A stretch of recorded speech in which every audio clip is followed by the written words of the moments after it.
ఏ తత్వమైతే దేహేంద్రియ మనోబుద్ధులకు విలక్షణమై విశిష్టమై ప్రకృష్టమై ప్రకాశిస్తూ ఉందో ఆ తత్వము శరీరేషు అనవస్థితం శరీరేషు అశరీరం అవస్థితం. ఎంత స్పష్టంగా చెప్పారనంటే అనిత్యమైనటువంటి ఉపాధులలో నిత్యమైన తత్వం ప్రతిబింబిస్తుంది, అక్కడ స్ఫురిస్తుంది. అంటే ఒక చిన్న అంశాన్ని మీరు గమనించాలి. ఒక చంద్రుడు ప్రతిబింబిస్తున్నాడు అనుకోండి, నీళ్లలో నీరు కదిలిపోతూ ఉంటుంది, కానీ చంద్రుడు అలానే ప్రతిబింబం నిలబడి ఉంటుంది. చంద్రుడు ఏం కదిలిపోడు. చంద్ర ప్రతిబింబము నిత్యంగా ఉంది, అలానే స్టేబుల్గా ఉంటుంది. కానీ అది ప్రతిబింబింపజేసేటువంటి నీరు మాత్రం అలా కదిలిపోతూ ఉంటుంది నదిలో. అంటే అర్థం ఏంటంటే ఏ ఉపాధిలో అయితే ఆత్మతత్వ చైతన్యము స్ఫురిస్తూ ఉందో తత్వము సత్యం కాబట్టి, తత్వము నిత్యం కాబట్టి, ఆ ఉపాధి అనిత్యమైనప్పటికీ ఆ తత్వం యొక్క ప్రతిబింబం మాత్రం సత్యంగానే ఉంది. ఇప్పుడు మీకు నేను చెప్పిన ఉపమానాన్ని సరిగ్గా అర్థం చేసుకోవాల్సిన అంశం ఉంది. చంద్రుడి యొక్క ప్రతిబింబము నీటిలో, ప్రవహించే నీటిలో పడుతుంది, దాన్ని మనం చూస్తున్నాం. అంటే అక్కడ చంద్రుణ్ణి ఆ నీటిని వేరు చేయలేరు. ఆ ప్రతిబింబించేటువంటి చంద్రుణ్ణి ఆ నీటిని వేరు చేయలేరు, ఎందుకని నీటిలో ప్రతి అణువులోనూ చంద్రుడు ఉన్నాడని. అలాగే ఇక్కడ కూడా నేను అని స్ఫురించేటువంటి ఆత్మతత్వ ప్రతిబింబ చైతన్యం, దాన్ని జీవుడు అని అంటున్నా. నేను అని స్పందించకపోతే అది స్వరూపం, నేను అని స్పందిస్తే అది ఒక రూపం. ఇది ఒక స్పష్టమైనటువంటి అవగాహన చేసుకోవాలి.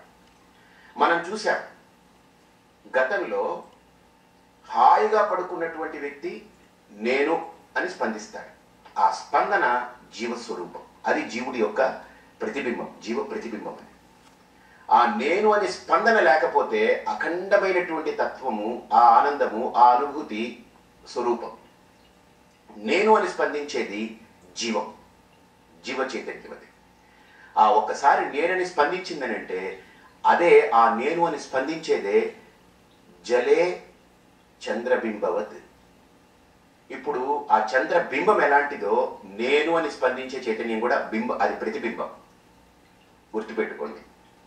ఇక్కడ ఆ నేను అని స్పందించేది ఎక్కడ స్పందిస్తుందని అంటే మనస్సులో, బుద్ధిలో వ్యాప్తి చెందుతుంది. ఎలాగైతే నీటిలో ప్రతి అణువు ఆ ప్రతిబింబించేటువంటి చంద్రుడు నీటి నుంచి వేరు చేయలేము, ఇక్కడ కూడా నేను అనే చైతన్యము, స్పందించే చైతన్యము, జీవ చైతన్యము మనోబుద్ధులంతా వ్యాపించిపోయి ప్రతి అణువు మనస్సులాగా, బుద్ధిలాగా వ్యక్తమవుతూ ఉంటుంది. ఇప్పుడు మనస్సు కదిలిపోతూ ఉంటుంది, మనసులో ఎన్నో ఆలోచనలు పోతూ ఉంటాయి, కానీ నేను అనే స్పందన అలా నిలబడి ఉంటుంది. నదిలో నీరు కదిలిపోతూ ఉంటుంది, కానీ జలంలో ఉన్నటువంటి ప్రతిబింబించే చంద్రుడు మాత్రం అలా ఉంటాడు, కనబడుతుంటాడు. ఇప్పుడు నీళ్లు పోయినప్పుడు కూడా చంద్రుడు వెళ్ళిపోతున్నాడు అనుకోండి, ప్రాబ్లం అది. అలాగే ఇప్పుడు ఆ నేను అనే జీవ చైతన్యము, స్పందించిన జీవ చైతన్యము మనోబుద్ధుల్లోకి వ్యాపించి వాటన్నిటిని మేలుకొలిపి ఇక రెండో స్థాయి శరీరం అంతా వ్యాపిస్తుంది, శరీరానికి చైతన్యం ఇస్తుంది. ఇప్పుడు ఆ నేను అనేటువంటిది ప్రతి అణువు వ్యాపించిపోయి నాది, నేను, నేను, నాది అని ఈ శరీరం అంతా నేను, నాది, నేను, నాది అనేటువంటి భావనతో మనకు స్ఫురింపజేస్తూ ఉంటుంది. ఇక మూడవది, ఈ శరీరం అంతా వ్యాపించిన తర్వాత బయట ఉన్నటువంటి వాటి పట్ల కూడా తన స్వామ్యాన్ని, తన యజమాయిషిని చూపించుకునేదానికి నా భర్త, నా భార్య, నా పిల్లలు, నా ఇల్లు, నా డబ్బు అని అంటుంది. గమనించండి, ఇక్కడ ఏం జరిగిందనంటే నేను అనే స్పందన జీవ చైతన్యము. నేను అనే స్పందన లేకపోతే లోపల ఆ నిజ తత్వ స్వరూపమై ఉంటే అది ఆత్మగా చెప్పబడింది. అది సత్యం, జ్ఞానం, అనంతం బ్రహ్మ, శాస్త్రం బోధించేటువంటి అఖండమైనటువంటి తత్వం. అది ఆ స్థితిలో దేవుడు, జీవుడు, అలాగనే అజ్ఞానము, జ్ఞానము, గురువు, శిష్యుడు, అసలు వీళ్ళెవరు లేరండి. అందుకనే నా గురు నైవ శిష్య చిదానంద రూప శివోహం శివోహం. న మంత్రం, న తీర్థం, న యజ్ఞో, న దేవాహ. అసలు శంకరుల యొక్క వాంగ్మయాన్ని మనం తీసుకుంటే నిర్వాణ షట్కంలో ఆ స్వరూప స్థితిలో, ఆ అఖండార్థక బోధకమైనటువంటి ఆ తత్వస్థితిలో నేను అనే స్పందన కూడా కదలనప్పుడు ఆ తాత్వీభూతమైనటువంటి తత్వభూతమై ఉన్నటువంటి ఆ స్వరూపంలో జీవము లేదు, దేవుడు లేడు. జీవుడు దేవుడు, గురువు శిష్యుడు, శాస్త్ర శాస్త్రము, ధర్మము అధర్మము, ఇవన్నీ దాటిపోయింది. అది అఖండమై ప్రకాశిస్తూ ఉంది. ఇప్పుడు నేను అని స్పందించిన తర్వాత ఇప్పుడు మొదలవుతుంది సంసారం. తెల్లని కాగితంలో ఒక నల్ల మచ్చ, ఎక్కడైనా ఒక మచ్చ పుడితే ఆ మచ్చ ఒక ఉపాధిగా తయారవుతుంది. మన దృష్టి అంతా దాన్ని కేంద్రీకరింపబడుతుంది. అలాగనే నేను అని స్పందన ఒక వైయక్తికమైన ఏమిటో ఒక వ్యక్తిగతమైన అంశంగా మారిపోతుంది, ఒక వ్యక్తిగా మారిపోతుంది, ఒక ఉపాధిగా మారిపోతుంది. ఇది ఏమనుకుంటుందంటే అఖండమైన తత్వాన్ని తెలుసుకోలేక నేను జీవుణ్ణి, నేను అల్పుణ్ణి, నేను ఇంత పరిమాణంలో ఉన్నాను ఇదే అని అనుకుంటుంది. ఇప్పుడు మొత్తం వ్యవహారం మొదలవుతుంది. అది మనోబుద్ధులతో సమ్మిళితమైపోయి మనోబుద్ధుల నుంచి విడదీయలేనటువంటి స్థితిలో అది అలా కలిసిపోతుంది. మెల్లగా తర్వాత స్టెప్ ఏంటంటే మూడో స్థాయి, శరీరంతో పూర్తిగా మమేకమైపోయి శరీరం నుండి విడదీయలేనటువంటి స్థితి వస్తుంది. ఆ తర్వాత శరీరం అంతా వ్యాపించిన తర్వాత బయట ఉన్నటువంటి వాటికి కూడా వ్యాపింపజేస్తుంది.